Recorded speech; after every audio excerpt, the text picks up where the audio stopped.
Hello everyone, hope you're doing well. Today we are looking at another devblog for Updates Direct Hit, and this is for the USS Pittsburgh. This is an American heavy cruiser that is going to be coming to the game in Update Direct Hit. It's going to be a rank 5 vehicle, and at least on the dev server it set itself after the Baltimore, so you will have to deal with quite large modification costs, and we'll have to see how that affects people's playstyle with the vehicle. Let's get into the history of the USS Pittsburgh. The USS Pittsburgh was laid down in February of 1943 as part of the second series of Baltimore-class heavy cruisers ordered by the US Navy. The ship was launched roughly a year later and officially entered service with the Navy in October of 1944, and upon commissioning, the USS Pittsburgh was assigned to the Pacific Theater, where it joined the Task Force 58 at Hawaii for its first operation, which was the assault on Iwo Jima. Although not taking part in the invasion itself, the Pittsburgh assisted in raids against airfields on the Japanese home islands. Similarly, USS Pittsburgh guarded the carrier fleet during the invasion of Okinawa, downing Japanese aircraft making attack runs on the American carriers. Following the Battle of Okinawa, USS Pittsburgh was caught in a powerful typhoon, which left the ship heavily damaged as its bow was sheared off.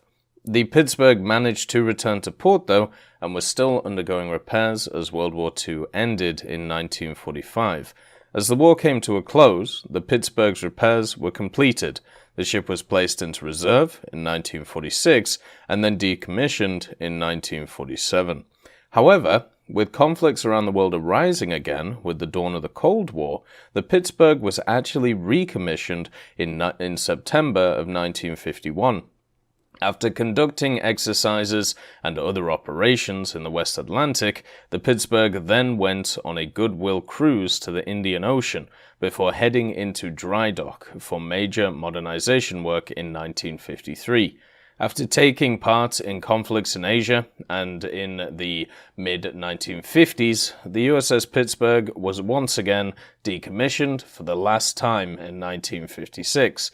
The warship was subsequently stricken from the Naval Register and sold for scrap in the mid-70s. So when it comes to the Baltimore-class set of ships, the only other Baltimore-class we have is the USS Baltimore, and this was an event vehicle which was, not released that long ago, but the fact is, it's an event vehicle, and one of the problems with event vehicles is if you're not around at the time to grind it out, or if you decide that you don't want to buy it on the market because, the prices go up and up and up, then you unfortunately don't get the experience of a vehicle like that. It's why generally when it comes to event vehicles, I like vehicles which are similar to tech tree ones, which maybe have a slight difference to them. And when it comes to the Pittsburgh, this is like a perfect opportunity to talk about, that idea. The USS Pittsburgh is a Baltimore-class machine, and it has access to the same main armament. It gets the wonderful 203mm cannons.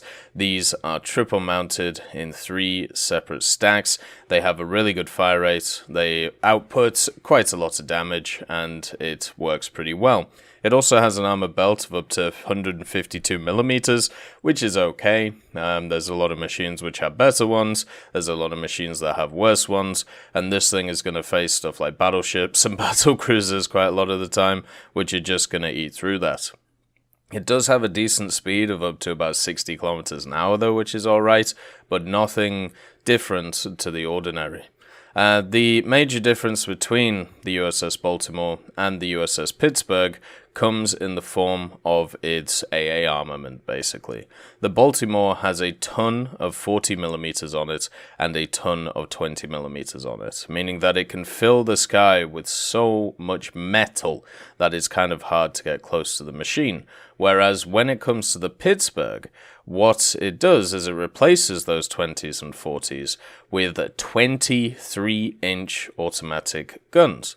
and these are set in dual mounts, so you get 10 twin 3-inch sets, and then you also keep the 6 twin 5 inches, which are around the machine, 3 near the front of it and 3 near the back.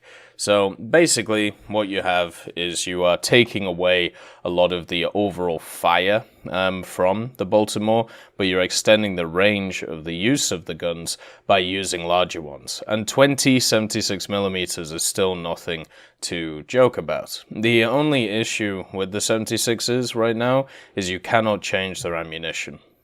So you're not able to pick between AP, HE, HEVT, HETF, whichever one you want to use. Unfortunately, it is stuck with a stock shell. I'm pretty sure the stock shell is a HE, but I'm not 100% sure on that. Luckily, when it comes to the twin 5 inches, you are able to HEVT that up. So you can either use HE or HEVT. So even though you're not having the same volume as fire as something like the Baltimore, what you are getting is a longer range use on the guns, and also guns which will be a little bit more useful against smaller craft as well, to be able just to batter them around the place. And I think that it's going to be, slightly different compared to the other machines. I think it will still be able to provide enough firepower to be able to deal with any oncoming threat.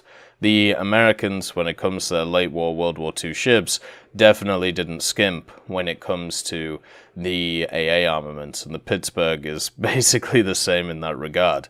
The crew that it has is 1,142 sailors, which is a decent amount, but it's not as much as the Baltimore. So it has a little bit less crew, therefore a little bit less survivability, and so on and so forth. So you're getting a bit more longer range firepower, you're getting larger shells in general, a little bit less of it, and also a little bit less crew. So for me, the differences between the Baltimore and the Pittsburgh are decent enough to see them as separate vehicles, but also the fact that the Baltimore in certain situations is going to be better, in other situations is going to be worse. I like this fact, that is to me a good sign of either a premium or an event vehicle that we can see in the game. So the Pittsburgh, I'm sure when it comes to it being a useful 5.7 vehicle, I'm sure it will be. It'll have a great time. It's going to suffer the same thing as a lot of the other 5.7 vehicles, though, where battleships at 6.0 are incredibly strong, especially some of them. But with more additions like the Pittsburgh, with more additions like the Sevastopol that we're going to see in the game as well, they will eventually be able to, move out the BRs and therefore make it so vehicles like the Pittsburgh are not as under threat as they were before when facing stuff like these crazy battleships. I hope you all have a wonderful day, and I'll see you next time. I'd like to thank BRFC, Swollen Ostrich, Teddy, John Ryman, Universe A, Conte Baraka, Eugens Terry, Ambrosius McClellan, Daniel Stanton, Martinez, B. Young, Lafouche, Barine, and Samuel Schlick for supporting the channel.